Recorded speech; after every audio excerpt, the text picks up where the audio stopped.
I created the viral AI Kendrick Lamar diss track. Utter my name 3 times in front of your mirror. I don't need you for a remix, white boy. I don't need you. All them other niggas want to tell you what I'm telling you. I'm saying it for all the niggas who ain't in my position. Drake! All right, so this is breaking news. Now, a lot of people thought that Kendrick Lamar had released his response to Drake. Now, it was a lot of speculation about whether or not it was AI, because the idea is, since Drake leaked his track and everybody was saying, is it AI? Well, maybe the new thing is we'll put the track out. If people like it, we'll say it's us. If they don't like it and they say it's trash, we'll just say it's AI. So a lot of people didn't know whether or not this track was real or if it was really Kendrick. Well, the guy who actually made the track, he came out and this is what he said. Yo, Cy the Rapper here, and this is how I created the viral AI Kendrick Lamar diss track. Utter my name 3 times in front of your mirror. You hesitate to proceed after you reconsider. Lights flickered, the energy in the room shifted. Scared to open your eyes cause you feeling the ghost of Kendrick. Now first you gotta get a beat that sound like chaos and the world is ending. So this is a beat that I cooked up.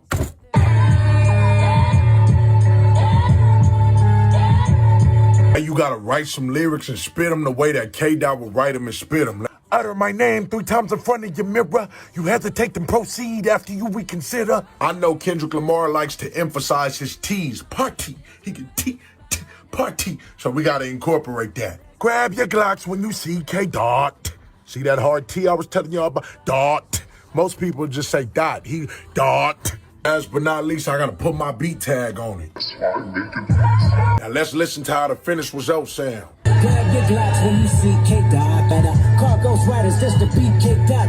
I came with a full clip but only need 1 shot.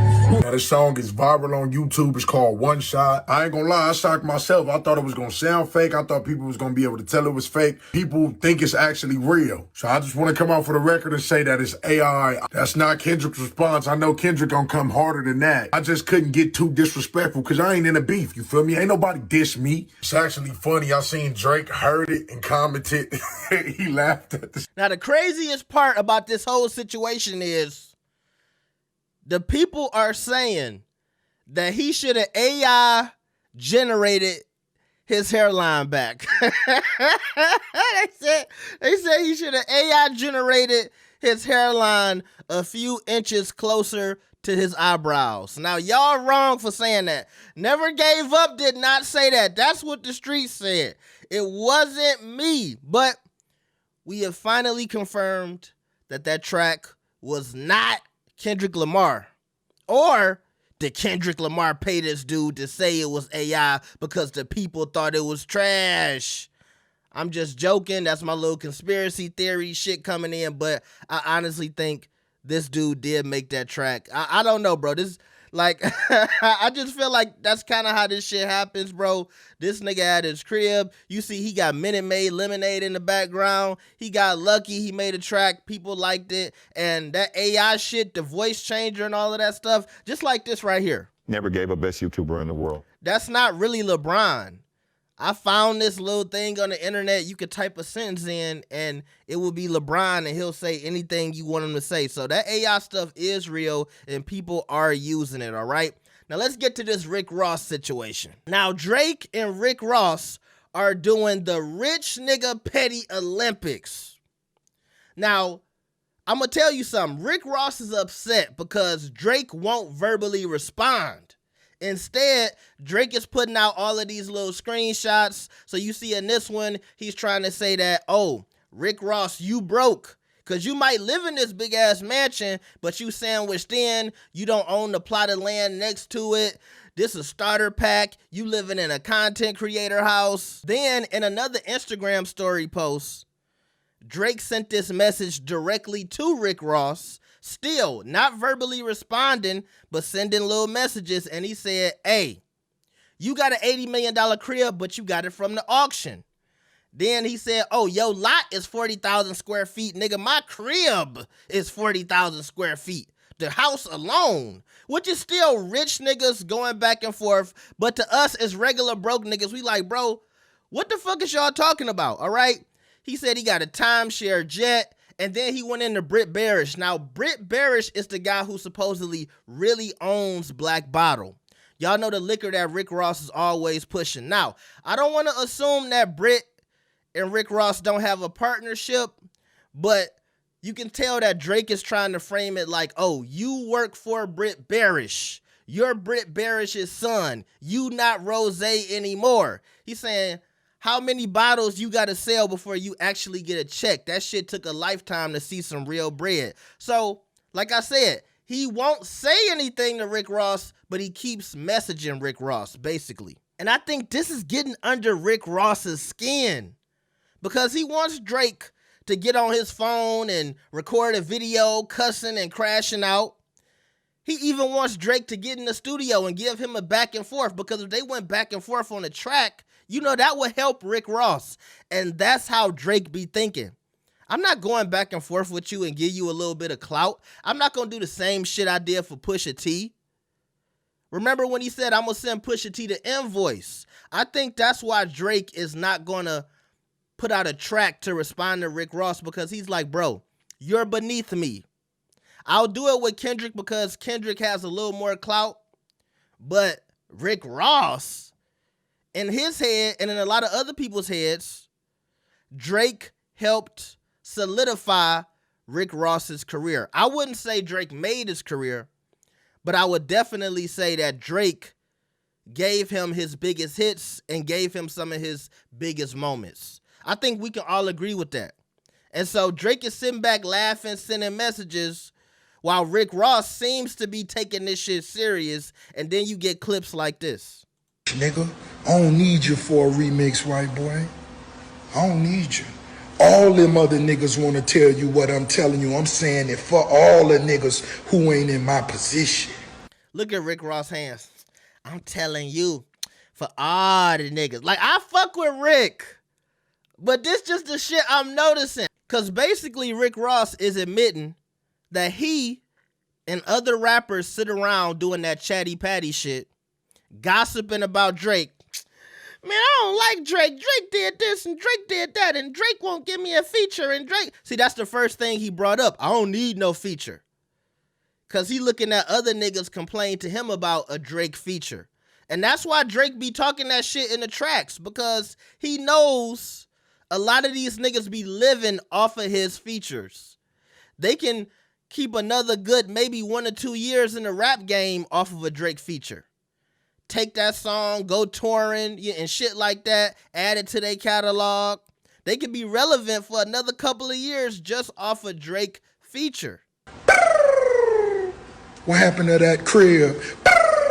Come on, nah, we ain't getting slimy yet. We just warming up. White boy want it. If you want it, nigga, be about it. Put it on Miss Gladys, nigga. We all got them. Let the dogs loose. Y'all niggas want to go there? Let's go there. Now he trying to take it serious. Like, to me, when he talking about put it on Miss Gladys and we all got them, he like, oh, we all got niggas. Is it that serious, Rose? I don't know what's going on behind the scenes. He would have to tell me if Drake is acting like he's sending goons, or he acting like he got niggas outside ready for Rose. But I don't think it got to violence yet, but it looked like when Rick Ross is the only nigga on camera talking about this shit, it almost seems like Ross is the one escalating it. And that's why I said, obviously, something that Drake is doing is getting under his skin. That's what I say, bitch. It's a perfect opportunity for y'all to see the type of nigga white boy is. Soon as that pressure on white boy, he gonna go post stunner in that $20 jogging suit. No, the man needs some paper. And make him say, I got your back. He don't want to say that to that Mark. Nigga ain't got that Mark back. That Mark ain't fed him none. Now, do you see Rick Ross almost defending Birdman? Wasn't Rick Ross the same nigga who months ago was going at Birdman because he was so mad that Birdman was fucking up Lil Wayne money? And Rick Ross know damn well Birdman ain't broke. He know damn well Birdman been taking all of Lil Wayne money. That's the reason you was just fighting with Birdman. Now you want to talk about Drake need to go feed Birdman. Which one is it? I get you beefing with a nigga, but don't start to look like a goofy in the midst of the beef. Like, you can't start befriending niggas that you was just beefing with because you mad at another nigga. It's just that shit where it's like, oh, the enemy of my enemy is my friend. Like, what's going on, Rick? But since you done watched him struggle and gave him, nigga, show the world you go buy him, post him when you go buy him a motherfucking $40 million mansion, white boy. Huh? Huh? Soon as Rose on your ass and you call your mama, then I'ma post Birdman and kiss him on TV. Nah, that's what white boys do. Show your real niggas when you go buy them that big mansion, nigga. You know how Stunner and them used to do it, nigga. Huh? When Stunner was on top, nigga, when you was... Come on, white boy, show the world. White boy, BBL Drizzy, I got a question. I saw you posted you got more money than Ricky Rose. And let's assume you did. Well, your best friend, Birdman, his house went into foreclosure 5 years ago. You done watched that man struggle them 5 years and ain't get that man a mansion? Because if you got more money than Rose, what's another 50 million, white boy? White boy, it's one for 40 on Indian Creek. It's one for 50 on Star Island. You got 48 hours, white boy. If you got Ricky Rose money, ain't none of my niggas went in foreclosure. Come on, white boy. I'm finna bust a bottle. White boy, don't do Stunner like that. Now, this is where I gotta cut off Rick Ross again. He said none of my niggas went into foreclosure. I'm not gonna do this to you, Rick Ross. I'm just gonna say it. I remember Gunplay baby mama saying Gunplay was broke. She said Gunplay was broke. And I don't know anything about Gunplay's finances. I don't know if he's still in jail, because if y'all don't remember, Gunplay, he got arrested. Apparently him and his baby mama was getting into it. She said he pulled a gun in front of the baby. All type of crazy shit.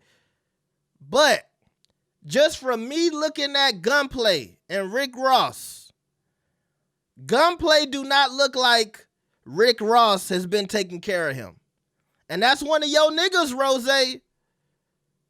That nigga is looking like he could use a bag from you, Rose. But you talking about what Drake need to do for Birdman.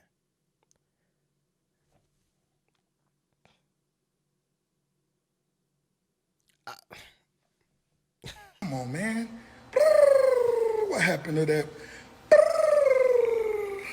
48 hours, the countdown has begun. And that old jet you got, they gave it to you free. That's a 1978. Be safe on that, Drizzy. Be safe on that plane. That old motherfucker. God, it's great. But I need y'all to pay attention to all of the times that Rick Ross is constantly going on his phone, saying shit to Drake, and Drake is not responding. No.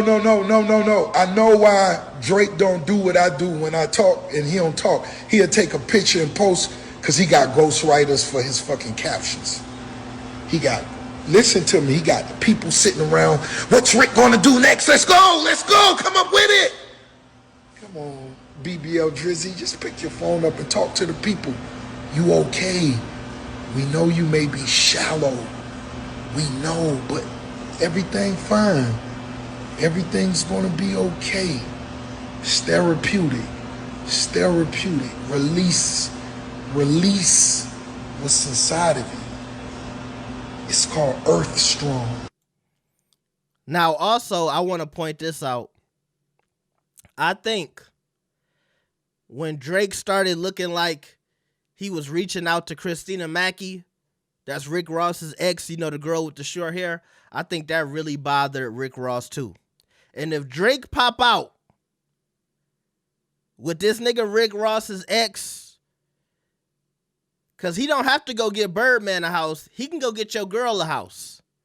And if he go get your girl a house or buy her a car, I think that's really going to get under your skin, Rose. I think that's really going to make you mad. And I feel like that's when the beef really escalated. That goes into what Joe Budden was just saying about Drake. When females get involved with Drake, it always goes left. Now, let's not forget that both of these niggas used to talk very highly of each other.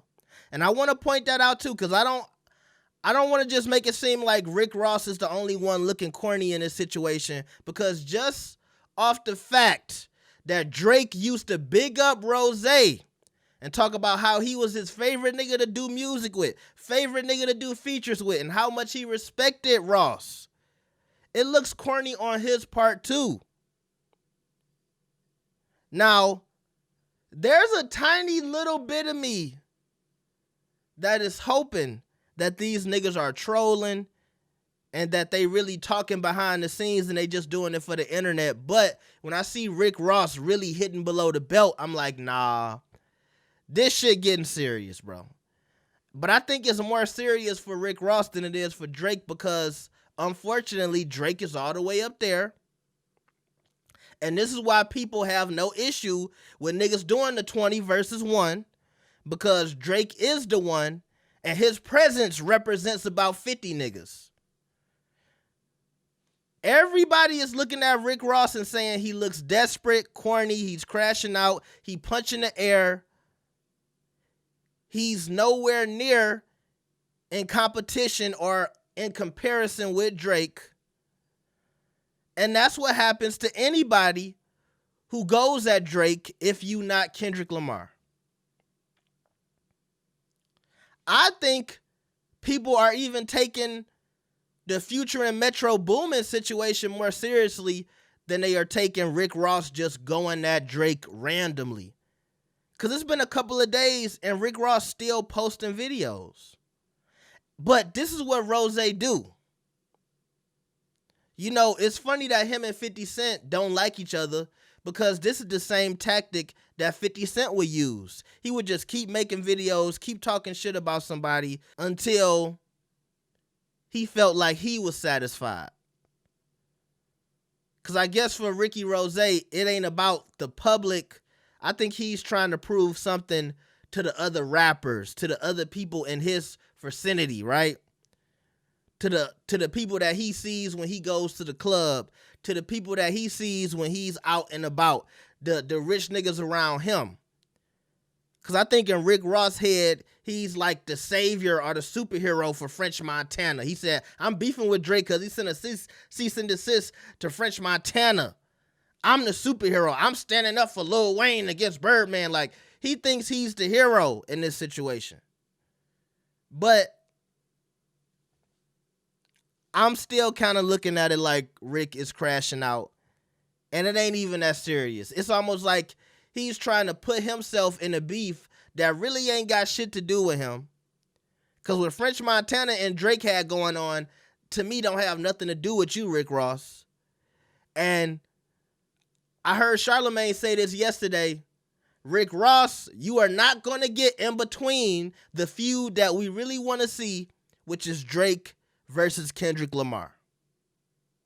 Let me know what y'all think about this. Make sure you like the video and subscribe. I will see y'all next time. Peace.